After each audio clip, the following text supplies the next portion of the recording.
The rain is gone and the weather has warmed up significantly for this exciting three-game series here at the Kane Complex between the 6th-ranked Lions of A&M-Commerce and the 13th-ranked Lady Buffs of West Texas A&M, the most anticipated series by far that we've had so far this year here at the Kane Complex. We are ready to go. Softball action in Commerce, and not a moment too soon. Let's get this one underway. Let's take a look at the starting lineup for the Lady Buffs. It'll be center fielder Ashley Arden, who steps into the right-handed batter's box to face the left-hander Emily Otto. Winding, firing, and the series is underway. First pitch is outside, missing for ball one.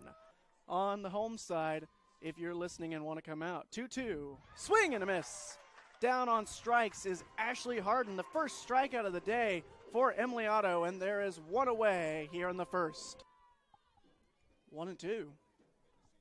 And that comes inside, and there you go. That's why she's 10th in the conference and hit by pitch number 7 for her on the year, and that puts a runner on first with one out for the first baseman, Kilee Moore. Halbert for the Lady Buffs. Swing and a miss. Moore down on strikes, and that is the second strikeout of the day for Emily Otto.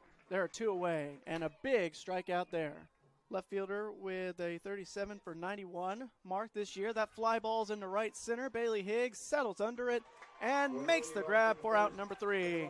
The Buffs get a runner on base but leave her stranded, and we are through a half inning here in Commerce. Let's see what the Lions can do in their first at bat. Back for the bottom of the first inning, the Lions ready to take their first cracks at the starting pitcher for the Lady Buffs, Kilee Halbert, the all-time career leader in wins for WT. She picked up win number 71 in their weekend series last weekend against UT Permian Basin. Here's the order she'll face. The 6th-ranked Lions look like this. Junior Sierra Nunez leading off in left. Bailey Higgs, the center fielder, will bat second. Kinsey and Mariah at DP and catcher, batting 3rd and 4th. Bree Sims at first base in the 5th spot. Get the rest here in just a moment. First pitch to Nunez. Inside corner for strike 1. Bats 9th, the 0-1 to Nunez. Chopped up the middle, and a base hit for Nunez. There's the first hit of the weekend for A&M Commerce, and it leads off game 1 as Nunez gets on base with her 38th hit of the year. Nunez not going. First pitch chopped to short. They're only going to get the out at second base, so Nunez will not equal her hit total on that at bat as Bailey Higgs reaches via the fielder's choice. That's outside, ball 4. So Kinsey Hebler has worked her way up to the top of the leaderboards and is now tied for the Lone Star Conference lead in walks with 28. Move their cars over to Barry. Ground ball, pace hit into left field. Bailey Higgs is coming home. No, she's not. She gets the late stop sign from Coach Brewster. It would have been a play at the plate, and the throw would have been up the line. She might have scored, but Coach Brewster likes his odds with the bases loaded, and Bree Sims coming up to bat. 1-2.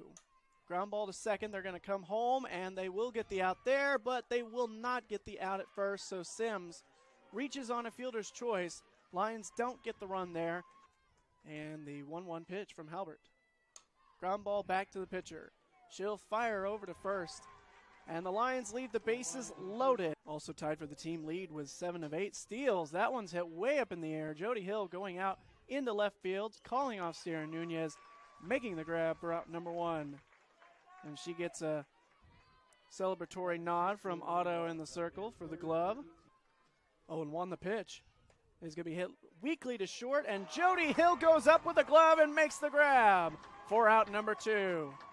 The payoff pitch. Hit in the air to center. Higgs is going to move around and make the grab for out number 3. So they go 1-2-3 here in the half of the second inning. Otto tied for 5th in wins with Katie Dean and 2nd in the conference in saves. Ground ball past the diving shortstop into left center field. Kilcrease with a leadoff base knock. The 3rd hit of the day already for the Lions, and we're only in the 2nd inning. So the Lions immediately get the leadoff runner on again, as you may not be able to rely on the long ball. Kilcrease in action, and a chopper to second will be out number 1. So good idea there, as Cherry at least gets the runner into scoring position. 2-2 pitch grounded to short. They're coming home. Here's the play at the plate, and she is going to be out. Kilcrease, ill-advised decision there to go on the ground ball right to the shortstop Cordell. Here it comes. Oh my goodness, that comes inside and hits Nunez on the back. Back of the neck almost, around the collarbone. So that'll be the second time that Nunez has been hit this year. 2-2 chopped to short, and the throw to first is going to be in time.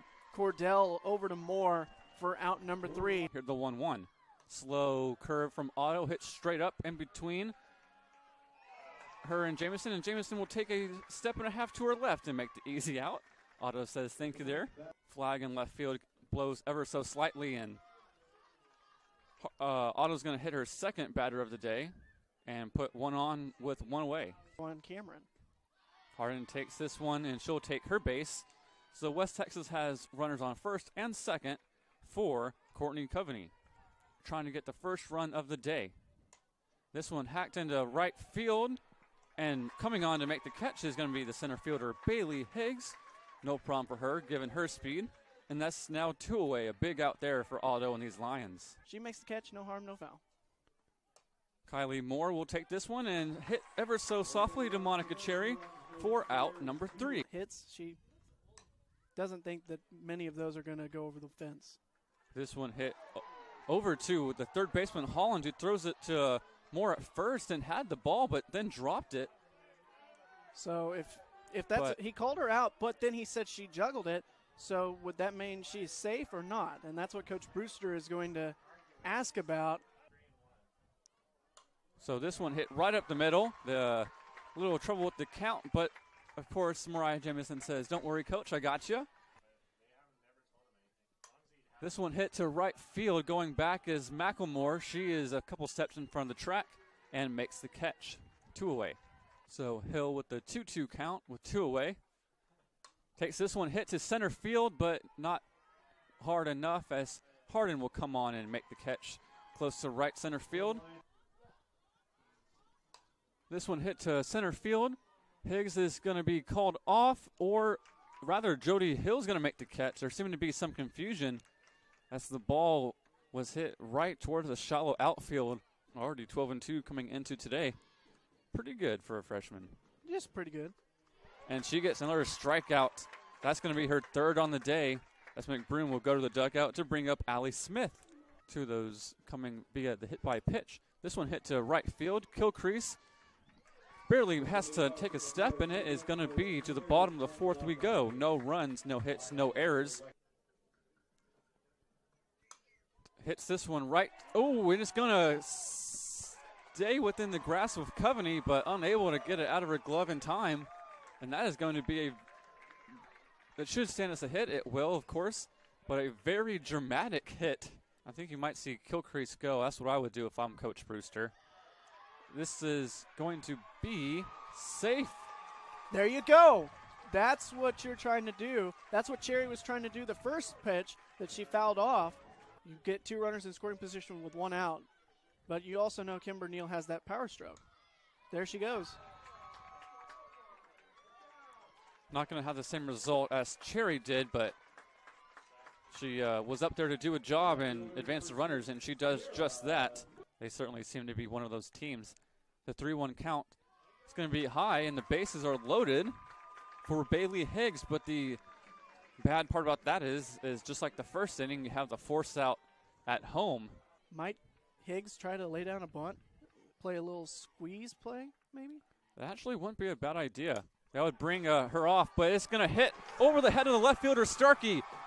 1 run will score. 2. They're going to wave around the 3rd. No throw. It's a 3-0 game in favor of A&M-Commerce. Why would you bunt there, BJ? Just hit it over the left fielder's head. So that is going to be hit number 7 for A&M-Commerce, and West Texas still trying to get on that category. The swing and miss by Hebler to make it 2 away. This one hit to right field, going back and not able to get it is Macklemore. Higgs will score from second. Stand-up double. Jamison puts the Lions up 4-0. Bree Sims now back to even.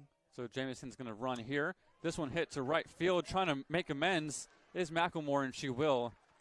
securing out number 3. Just the one walk, 2 batters hit, 3 struck out, and a fly ball up in the air towards Monica Cherry. She will let Kayla Kilcrease come in from right field to make the grab for out numero uno. The doubleheader between Tarleton State and Texas Women's, and a single game of Eastern New Mexico and Cameron. Fly ball up in the air. Bree Sims over by the first base bag in foul territory will make the grab and get a high five from number 5 for out number 2. 91 at-bats on the year. That one's hit well to deep left center field, but that is going to be caught by Nunez for out number 3, and that might be the best ball hit by the Lady Buffs today. Here she grounded out to the pitcher bag in the first inning, and a fly out to center in the third. She's looking to bunt. That one's right in front of the plate, but that's going to be foul ball. No, it hit off her bat, so she will be called out. And started the rally that put the Lions on top. As the sun comes out, a base hit to right field for Kayla Kilcrease, her 3rd of the day. The Lions have 9, and 6 of them are from Jamison and Kilcrease. In her first home run since 2014 this year. No, that wouldn't be right. She's out at first on a close bang-bang play for out number 2. A crater and a windshield. Neal with a ground ball to short. This will be a throw to first in time, out number 3, and Lions get a base hit but leave the runner stranded on second. The 0-1 pitch, bunting, trying to break up the no-no. Otto will get it to first in time for out number 1. Good cover there by Cherry. Still a lot of fans out in that center field berm. Almost all of them are student athletes. Pop-up, Cherry, got it. Out number 2 here in the 6th. Moore also with that line drive to Cherry back in the 3rd. And there you go. So Moore walks for the 17th time this year and pitch where the target is. As that's bunted but popped up behind the plate. Jamison makes the grab. What a play from Mariah Jamison, and we are through 6 here at the Kane Complex. Full count to Halbert. Nunez with a base hit to left field. Her 2nd hit of the day, and she's been on all 4 times. The Lions have double digits in the hit column now. And with nobody out, a leadoff base knock will bring up Bailey Higgs, who had the big 3-run double her last go-around. Might try to bunt here, especially that Higgs is a lefty. Or she just slaps it in between the legs of Halbert, and nobody's going to be out there. Higgs beats out an infield single. Nunez moves to 3rd, and the Lions have runners at the corners with nobody out for the 3-4 combination of Hebler and Jamison. All those runs coming back in the 4th inning. 1-1 is going to be over the glove of the shortstop Cordell into left field. 5-0, and the runner will stop at 3rd. Hebler moves on down to 2nd. 2 consecutive times now. 3-1 is outside ball 4. Jamison takes walk number 24. And the bases are full of Lions for Bree Sims. And nobody out. Halbert winds and fires. Here's the pitch. That comes inside, hits her, and it'll force in a run. Lions get her 6th run of the day across on a hit by pitch. A pretty painful way for Bree Sims to work her way to 24 RBIs. That'll be the end of the day for Halbert, as left fielder Shani Starkey will come in to the circle to pitch, and they will give her a defensive replacement. But this may go down as her worst pitching performance of the year, but it wasn't until the later innings that things really started to get out of hand for her. She did a masterful job of getting outs in the early innings and keeping the Lions at bay. As for saying she came in to run for Hebler, that's going to be popped up. Hill is going to be out. What a play behind the plate by McBroom. My goodness, diving in foul territory. And props to her for making that grab. Southpaw instead of the Halbert, who was the right-hander. That is going to be lined over the head of Starkey, but caught by Coveney. And she will easily double off Avina at the bag at 2nd. So the Lions have a 6-0 lead after 6. Here's the 0-2 pitch. hit well into center. Higgs will back up on it and make the catch for out number 1. That looked good off nice. the bat. It did. It looked good. It sounded good, but really the balls today not carrying as well as they usually do here at John Kane. 4 runners on base in the game. They've left them all on. 0-2 is grounded to Cherry. She's got it. Flip to first. 2 away in the 7th. And the fans know exactly what's at stake here. On the line is their 3rd ever win against the Lady Buffs. Their first since 2016. And it would end a 7-game losing streak, 1 out away. And the Lions 1 strike away from a historical win. 1-2. Otto winds and fires the pitch. Grounded to back to her. She throws to first. A no-hitter for Emily Otto. And against West Texas nonetheless. The first no-hitter for Emily Otto in her career comes against the 13th ranked team in the land. And it's the first Lion no-hitter in 7 innings, no less. And it made us wait on the edge of our seats for it. Something about Sunday afternoon softball, you always see something new. The Lions no-hit the Lady Buffs. And just an absolutely dominant performance from Emily Otto.